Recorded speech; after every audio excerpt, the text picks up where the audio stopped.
हरे कृष्ण। मम ज्ञानतिमिरान्धस्य ज्ञानाञ्जनशलाकया चक्षुरुन्मिलितं येन तस्मै श्रीगुरुवे नमः। नमो विष्णुपादाय कृष्णपृष्ठाय भूतले श्रीमते भक्तिवेदान्तस्वामिनिति नामिने। नमस्ते सारस्वते देवे गौरवाणी प्रचारिणे निर्विशेषशून्यवादी पाश्चात्यदेशतारिणे। जय श्री कृष्ण चैतन्य प्रभु नित्यानंद श्री अद्वैत गदाधर शिवासादि गौर भक्तवृंद। हरे कृष्ण कृष्ण कृष्ण हरे हरे, हरे राम राम राम हरे हरे। हरे कृष्ण। हरे कृष्ण। तो कल हमने 30 नंबर जो श्लोक था उस श्लोक का अनुवाद पढ़ा था। तत्पश्चात भीष्म के बारे में बताया जा रहा है। तत्पश्चात वह व्यक्ति जो हजारों अर्थों से युक्त विभिन्न विषयों पर बोलता था तथा हजारों युद्धों में लड़ चुका था और हजारों व्यक्तियों की रक्षा कर चुका था, उसने बोलना बंद कर दिया और उसने समस्त बंधन से पूर्ण रूप से मुक्त होकर अन्य सभी वस्तुओं से अपना मन हटाकर अपने खुले नेत्रों को उन आदि भगवान श्री कृष्ण पर टिका दिया जो उनके समक्ष खड़े थे, जो चार भुजाओं वाले थे और जगमग करते एवं चमचमाते हुए पीत वस्त्र धारण किए थे। कृष्ण के वस्त्रों का वर्णन है, चतुर्भुज पीत पटे, पीत वस्त्र धारण किए हुए हैं और लसत लसत पीठ पटे मतलब पीतांबर से सुशोभित हैं। और भीष्म पितामह उनको अपनी दृष्टि को कृष्ण के ऊपर स्थित कर देते हैं। भीष्म पितामह एक्चुअली हमें ये सिखा रहे हैं कि मृत्यु के समय किस प्रकार से व्यक्ति को भगवान का आश्रय लेना चाहिए, भगवान के ऊपर अपने ध्यान को पूरी तरह से केंद्रित करना चाहिए। अपना भौतिक शरीर त्यागते समय भीष्मदेव ने मनुष्य जीवन के महत्वपूर्ण कार्य से संबंधित यशस्वी उदाहरण प्रस्तुत किया। मरते हुए व्यक्ति को जो विषय जितना आकर्षित करता है वह उसके अगले जीवन का शुभारंभ बनता है। इसलिए यदि कोई परमेश्वर श्री कृष्ण के विचारों में लीन रहता है तो इसमें कोई संदेह नहीं है कि उसके लिए भगवान के धाम में वापस जाना निश्चित है। इसके बाद प्रभुपाद जी ने यहाँ पर गीता के श्लोकों के अनुवादों को लिखा है, जो कि 8वें अध्याय के श्लोक हैं। कि इस सेक्शन में बताया जाता है कि मृत्यु के समय व्यक्ति किस प्रकार से सद्गति प्राप्त कर सकता है। तो मृत्यु के समय जो केवल मेरा स्मरण करते हुए शरीर का त्याग करता है तुरंत मेरे स्वभाव को प्राप्त करता है, ये 5वें श्लोक का तात्पर्य अनुवाद है। और 6वां श्लोक जनरल है, जिस जिस भाव का व्यक्ति स्मरण करता है उस भाव को निश्चित रूप से प्राप्त करता है। इसीलिए भगवान अर्जुन को बता रहे हैं, सामान्यतः मरते समय व्यक्ति उसी चीज को सोच सकता है जिसके बारे में वो सबसे ज्यादा आसक्त है, जिससे वो सबसे ज्यादा अटैच है, उसी वस्तु का उसको ख्याल आता है मृत्यु के समय। इसलिए यहाँ पर भगवान बता रहे हैं कि तुम सदैव कृष्ण रूप में मेरा चिंतन करो और साथ ही युद्ध करने के कर्तव्य को भी पूरा करो। अपने कर्मों को मुझे समर्पित करके तथा अपने मन एवं बुद्धि को मुझ में स्थिर करके तुम निश्चित रूप से मुझे पा सकोगे।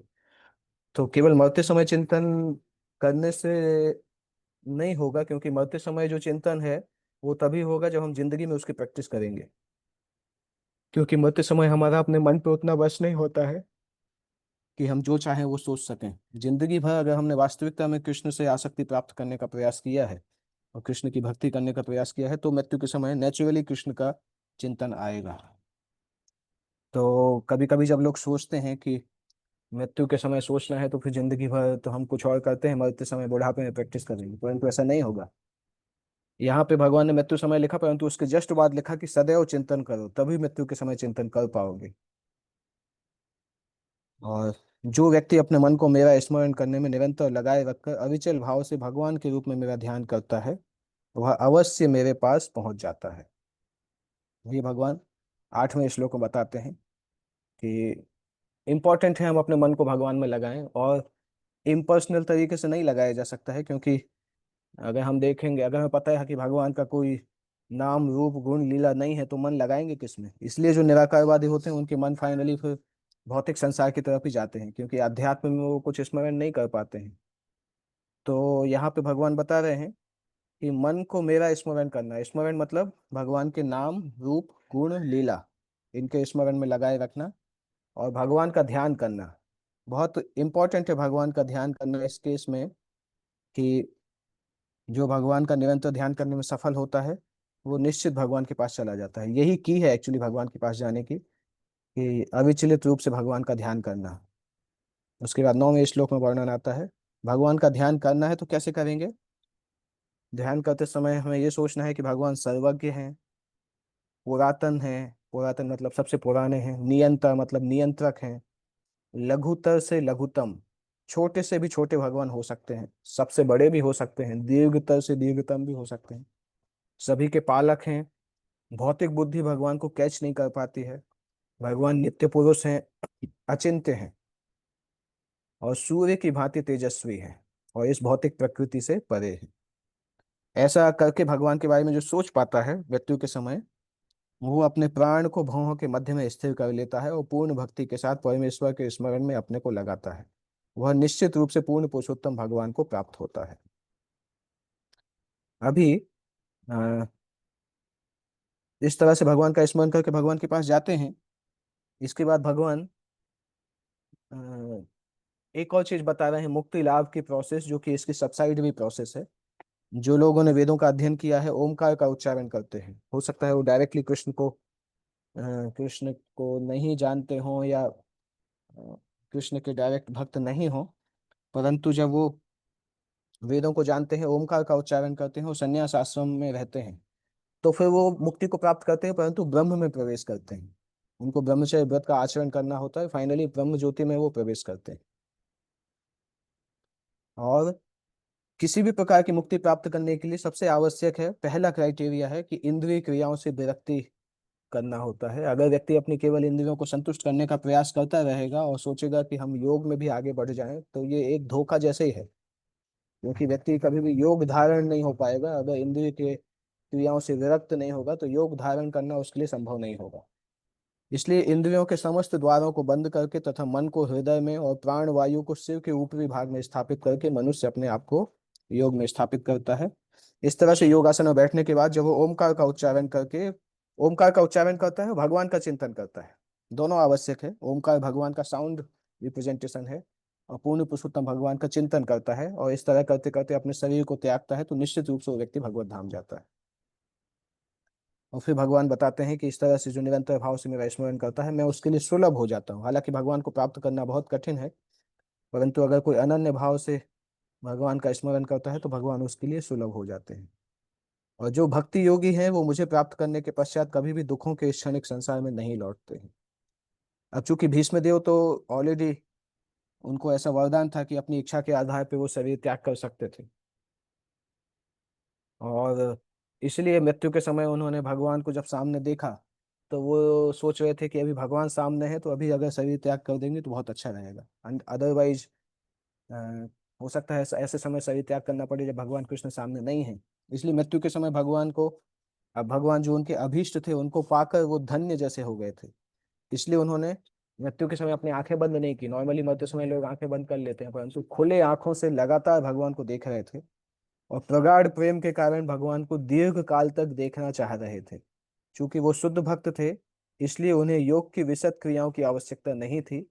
सिद्धि के लिए सरल भक्ति योग पर्याप्त है। इसलिए भीष्म देव की हार्दिक इच्छा भगवान कृष्ण को साक्षात देखने की थी, जो परम प्रेय थे। और भगवत कृपा से श्री भीष्म देव को अपनी अंतिम सांस लेते समय यह सुअवसर प्राप्त हुआ। इसके बाद नेक्स्ट वर्स आता है, विशुद्धया धारणया हता शुभस तदीक्षयैवा सुगता युधस्समः निवृत्त सर्वेन्द्रिय वृत्ति विभ्रमस तुष्टावजन्यम विसुसज्जनार्दनम। विशुद्धया धारणया हत अशुभः, विशुद्ध ध्यान के द्वारा हत अशुभः, सारी अशुभ वस्तुओं को उन्होंने खत्म कर दिया था। अशुभ वस्तुओं मतलब भौतिक अस्तित्व से संबंधित जो वस्तुएं थी वो खत्म हो गई थी। तद ईक्षय एव असु गत युधस्वम, भगवान के भगवान को देख के, तद ईक्षय भगवान को देखने से निश्चित ही, तुरंत, आंसू का मतलब होता है निश्चित ही, तद ईक्षय एव आंसू गत आयुध समय, युद्ध करने से जो थकान उनको हुई थी, शरीर में जो थकान थी, भगवान के देखने से, ईक्षण भगवान के देखने से ही सारी थकान चली गई। उसके बाद निवृत्त सर्व इंद्रिय वृत्ति, जितनी भी इंद्रियों की जो भौतिक क्रियाएं थी, वो सारी क्रियाएं भी रुक गए, इंद्रिय के कार्यकलाप भी रुक गए। तुष्टावजन्यम विसृजत जनार्दनम, इस प्रकार से पूरी तरह से संतुष्ट होकर उन्होंने भगवान को तुष्ट करने के लिए प्रार्थना की, और प्रार्थना करते हुए संशय को त्याग किया। प्रार्थना करने के बाद वो प्रार्थना अभी आने वाली है।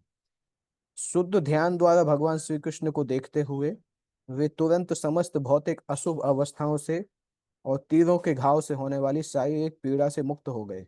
इस प्रकार उनकी सारी इंद्रियों के कार्यकलाप रुक गए और उन्होंने शरीर को त्यागते हुए समस्त जीवों के नियंता की दिव्य भाव से स्तुति की। तो अभी उनका ध्यान भगवान के ऊपर लग गया है, और उस ध्यान के कारण उनकी थकान, तीरों के घाव, शारीरिक पीड़ा सब खत्म हो गए। इंद्रियों के बाकी इंद्रियों के कार्यकलाप भी रुक गए, केवल वो भगवान भगवान पे स्मरण कर रहे हैं, और उस तरह से अपने शरीर को इवेंचुअली त्यागेंगे। यह भौतिक शरीर उस भौतिक शक्ति का उपहार है जिसे माया कहते हैं। भौतिक शरीर माया के द्वारा दिया जाता है, माया शक्ति हमें भौतिक शरीर को देती है ब्रह्मा जी के द्वारा। और जब हम अपने संबंध को भूल जाते हैं भगवान के साथ, तब हम इस भौतिक शरीर को ही अपना स्वरूप मानने लगते हैं। यहाँ पे इस केस में देखा जाए तो भीष्म देव इस संबंध को भूले नहीं थे, हमेशा उनको याद था, क्योंकि वो तो भगवान के शुद्ध भक्त थे। और अभी भगवान जब सामने आ गए तो माया शक्ति का जो भी थोड़ा बहुत प्रभाव था, वो प्रभाव भी पूरी तरह से नष्ट हो गया, क्योंकि भगवान जब उपस्थित हैं तो माया का प्रभाव उनके सामने नहीं टिक सकता है। सूर्य की उपस्थिति में यह संभव नहीं कि अंधकार टिक सके, इसलिए भगवान कृष्ण का आगमन होते ही सारा भौतिक कलमश पूर्ण रूप से दूर हो गया, और भीष्मदेव पदार्थ के साथ अशुद्ध इंद्रिय के कार्यों को रोककर दिव्य पद को प्राप्त होने में समर्थ हो सके। ओरिजिनली आत्मा भी शुद्ध है, इंद्रियां भी शुद्ध होती हैं, परंतु भौतिक कंटेमिनेशन में आने के कारण इंद्रियां अशुद्ध हो जाती हैं। और इसीलिए व्यक्ति जब तक भौतिक इंद्रियों को शुद्ध नहीं करता है, तब तक वो अध्यात्म में बहुत आगे नहीं जा पाता है। या प्रैक्टिस चलता रहता है, परंतु उसकी आध्यात्मिकता के जो ऊंचे सोपान है वहां तक नहीं पहुंचता है। और जब परम शुद्ध भगवान कृष्ण का संसर्ग प्राप्त होते ही इंद्रियां पुनः भौतिक कलमश से मुक्त हो जाती हैं। भीष्मदेव को अपना शरीर त्यागने के पूर्व भगवान की उपस्थिति के कारण ही ऐसी दिव्य अवस्था प्राप्त हो सकी थी। भगवान सभी जीवों के नियंता उपकारी हैं, समस्त वेदों का यही निर्णय है। वे परम शाश्वत तथा समस्त शाश्वत जीवों में परम पुरुष हैं, तथा वे ही सभी प्रकार के जीवों की सारी आवश्यकताओं को पूरा करने वाले हैं। इस प्रकार उन्होंने अपने परम भक्त श्री भीष्मदेव की दिव्य इच्छाओं को पूरा करने की सारी सुविधाएं प्रदान की। तब भीष्मदेव ने इस प्रकार प्रार्थना की। यहाँ से भीष्मदेव की प्रार्थनाएं प्रारंभ होती हैं। बहुत अमेजिंग प्रार्थनाएं भीष्मदेव करते हैं। एक प्रार्थना हम करेंगे, उसके बाद हम कंटिन्यू रखेंगे नेक्स्ट क्लासेस में। श्री भीष्म उवाच इति मति उपकल्पिता वितृष्णा भगवती सात्वतपुंगवे विभूम्नि स्वसुखम उपगते कश्चित् विहर्तुं प्रकृतिम उपेयुषि यद्भव प्रवाहः। इति मति, मति का मतलब होता है, मति में दो तीन चीजें आती हैं, सोचना, अनुभव करना, चाहना, थिंकिंग, फीलिंग एंड विलिंग, वो मति में आता है। मति उपकल्पिता वितृष्णा, वितृष्णा का मतलब भौतिक इंद्रियों की जो तृष्णा है, तृष्णा मतलब हैंकरिंग, क्योंकि इंद्रिय हमेशा चाहती रहती है ना, कि हर इंद्रिय चाहती है कि अच्छा चले। आंखें अच्छा देखना चाहती हैं, स्पर्श इंद्रिय अच्छा स्पर्श चाहती है, कोमल स्पर्श चाहती है। इस तरह से मुख अच्छा भोजन, मतलब टंग जो है, जीव अच्छा भोजन चाहती है। तो हर इंद्रिय की अपनी अपनी तृष्णाएं हैं। तो वितृष्णा का मतलब होता है जब व्यक्ति इंद्रिय तृष्णा से मुक्त हो जाता है। और इस तरह से भीष्म पितामह ने अपनी सोचना, अनुभव और चाहना भगवान में नियुक्त किया। भगवती सात्वत पुंगवे, भगवान में नियुक्त किया। भगवान का एक और नाम है सात्वत पुंगवे, भक्तों के नेता। पुंगवे मतलब नेता, सात्वत मतलब साधु, साधुओं के नेता भगवान कहलाते हैं, इसलिए भगवान का एक नाम है सात्वत पुंगवे। इस तरह से उन्होंने अपना अपनी मति को भगवान में स्थापित किया। स्वसुखम उपगते कश्चित विहर्तुम, इस प्रकार दिव्य आनंद भगवान में इंद्रियों को लगाने से, फिक्स करने से आत्मतोष, आध्यात्मिक सुख को प्राप्त किया। और प्रकृतिम उपेयसु यद भव प्रवाह, उस सुख के कारण संसार का भव प्रवाह जो है वो खत्म हो जाता है। भीष्मदेव बताते हैं अभी तक मैं जो सोचता, जो अनुभव करता तथा जो चाहता था, वह विभिन्न विषयों तथा वृत्तियों के अधीन था। किंतु अब मुझे उस परम शक्तिमान भगवान श्री कृष्ण में लगाने दो। वे सदैव आत्मतुष्ट रहने वाले हैं, किंतु कभी कभी भक्तों के नायक होने के कारण इस भौतिक जगत में अवतरित होकर दिव्य आनंद लाभ करते हैं। यद्यपि ये सारा जगत उन्हीं के द्वारा सृजित है। भीष्मदेव ये पहला प्रार्थना कर रहे हैं कि पूरे जन्म, पूरा जिंदगी में मैं अलग अलग विषयों के बारे में सोच रहा था, अलग अलग वृत्तियों के बारे में सोच रहा था, परंतु अभी मैं उन सबको त्याग कर भगवान में अपनी वृत्ति को लगाना चाहता हूँ। भगवान हमेशा आत्मतुष्ट है। आत्माराम भगवान का एक नाम है।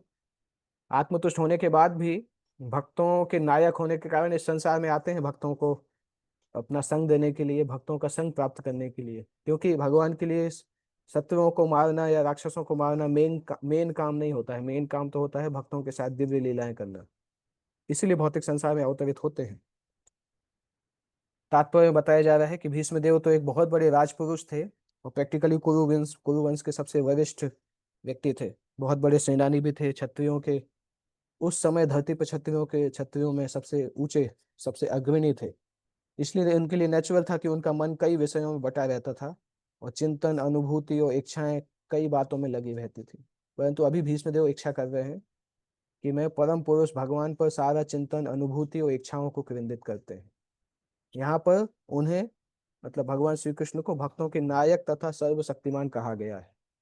यद्यपि भगवान कृष्ण आदि भगवान हैं, लेकिन वे अपने शुद्ध भक्तों को भक्तिमय सेवा का वरदान देने के निमित्त इस धरा पर अवतरित होते हैं। कृष्ण के रूप में, कभी चैतन्य महाप्रभु के रूप में, कभी कभी अलग अलग अवतारों के रूप में।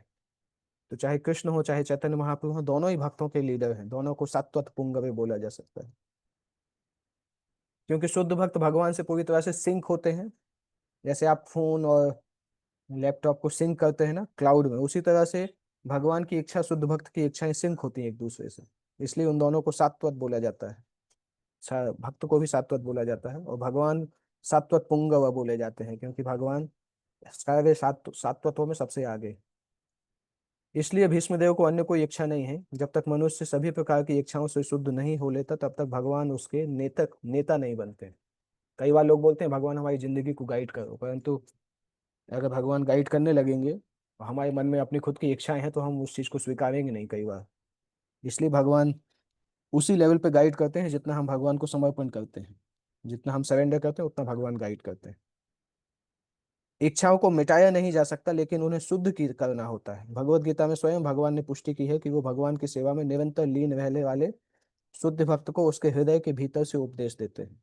कहाँ पे? 10वें अध्याय में, 10वें श्लोक में बताया जाता है, जिससे कि वो भक्त को ये इंटेलिजेंस, बुद्धि मिलती है कि कैसे भगवान के धाम जाया जाए।